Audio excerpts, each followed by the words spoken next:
La plupart du temps, aujourd'hui, quand les gens disent qu'ils sont à fond, ils ont fait la grasse matinée. Ils sont allongés sur le canapé et mangent des céréales. C'est ce que je veux dire.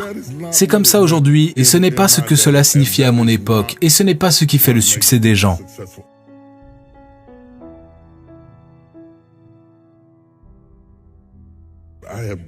J'ai eu de la chance d'être dans la même pièce que certaines personnes les plus incroyables de la planète.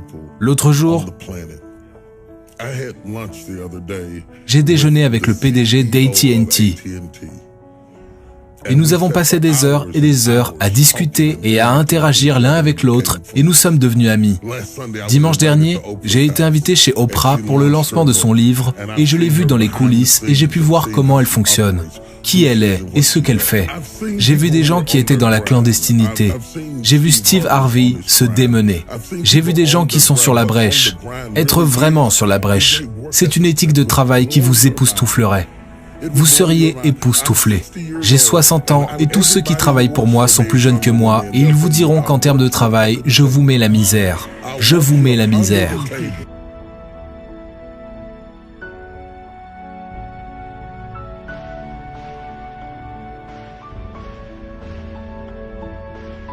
Mon père a décidé de ce qu'était le travail acharné. Tu ne travaillais pas de manière acharnée tant que papa ne te le disait pas. Sortez les mains de votre poche, comme si les mains que vous avez dans vos poches valaient des millions de dollars. Ils nous ont appris à ne pas être paresseux. Ils parlaient de paresse comme si c'était une maladie. Ne me dis pas que tu es au taquet alors que tu n'es pas vraiment au taquet. Le matin, il doit dévorer la proie. Et le soir, il doit partager le butin. Si tu ne dévores pas quand tu es jeune, tu n'auras rien à partager quand tu seras vieux.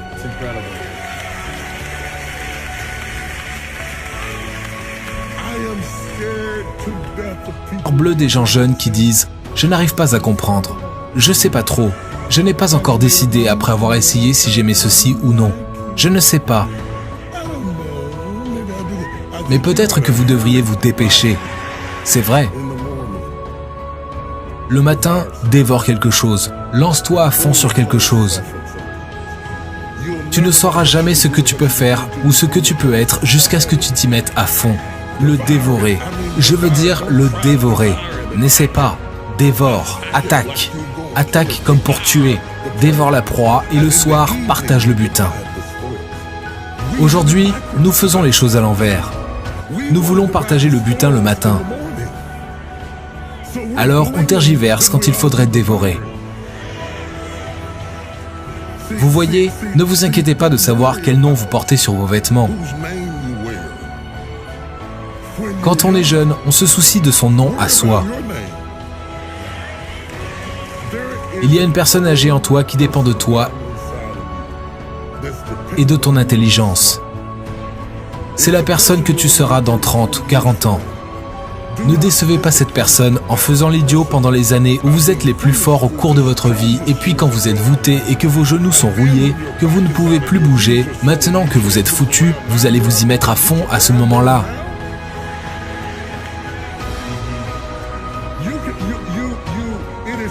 Vous pouvez vous bercer de ce message.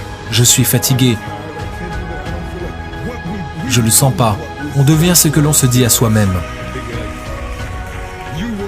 Vous ne gagnerez jamais les Jeux Olympiques en disant « Oh non, j'ai pas envie de m'entraîner aujourd'hui. Je ne sais pas si je le ferai quand j'en aurai envie. Je ne le fais pas parce que je n'ai pas envie de m'entraîner. Je veux avoir le trophée. Je veux le trophée, mais je ne veux pas faire tout ce qu'il faut pour l'avoir. » On dévore le matin. On partage le soir.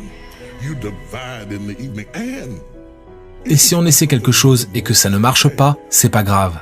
Essayez autre chose. Si mon fils me disait, il disait « Papa, je vais à l'école. » Il termine un diplôme de 4 ans d'ingénieur du son. Il disait « Je pense que c'est la chose que je veux faire. » Mais il est à table avec moi, il disait « Mais supposons que ce ne soit pas le cas.